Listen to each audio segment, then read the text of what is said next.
Omoide no Mani.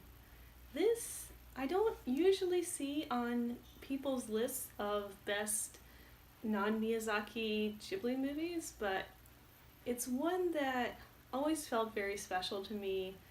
It came out while I was in Japan, and it's the first Japanese movie I saw in the big screen without any subtitles, and I was still able to follow along pretty well, so it was a special experience for me, and I just really liked the emotion of the story and how it's about loneliness and about finding your family even if it's in an unexpected way.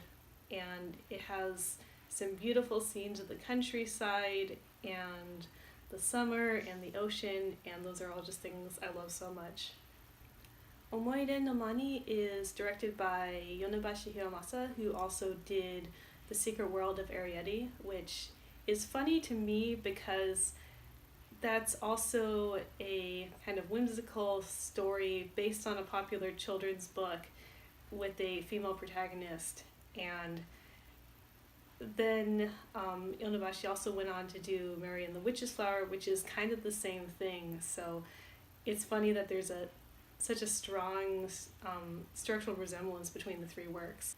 So the book that Omoide no Mani is based on is this story by Joan G. Robinson called When Marnie Was There. And it's a story about a girl who is a foster child, and she's very lonely. She doesn't know how to connect with people. She's not sure if her family is even really a real family because she sees that they're getting money from the government, so does that mean that her foster parents don't actually care about her, or are they just paid to do so? And it's causing her so much stress. She gets physically ill, and they send her out to the countryside to recover. And while she's there, she sees this beautiful house on the marsh, out on the side of the sea, where it just looks out on the water, and it seems so beautiful and strangely familiar to her, like she's seen it before.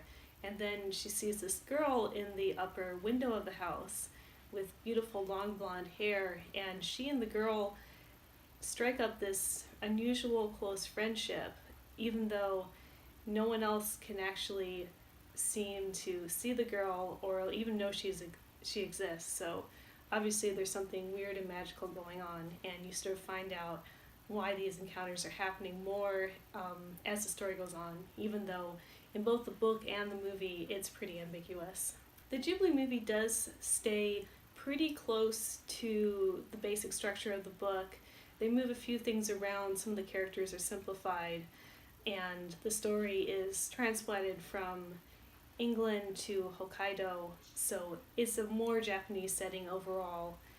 But I think as far as the themes and the tone go, it is very faithful to the original work, and obviously someone who adapted that, they really got the story and they got what made it special and what made it a beautiful and meaningful story that stays with you, and I really appreciate that.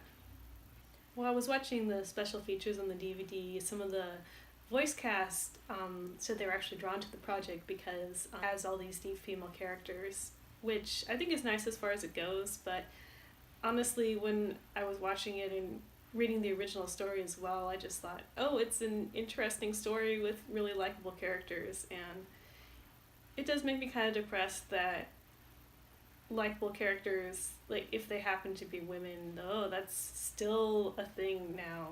It's I think we're past this. I think we can have a nice story where the characters are female, and that shouldn't have to be something unusual, but that's just my opinion, and I wouldn't say that the movie is saying anything complicated about gender or gender roles or anything like that.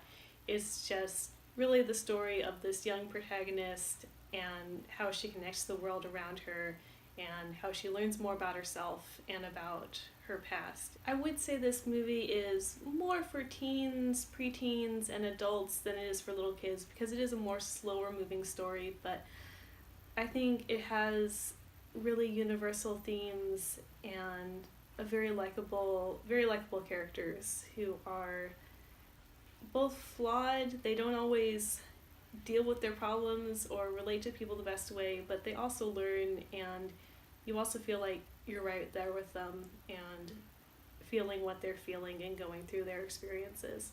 So that's why I really love Omoide no Mani as a Ghibli movie, and I think it's one of my favorite Ghibli movies, honestly. So that's some of my thoughts on the movie, and if you're interested, then go watch it or check out my review, and thanks for watching.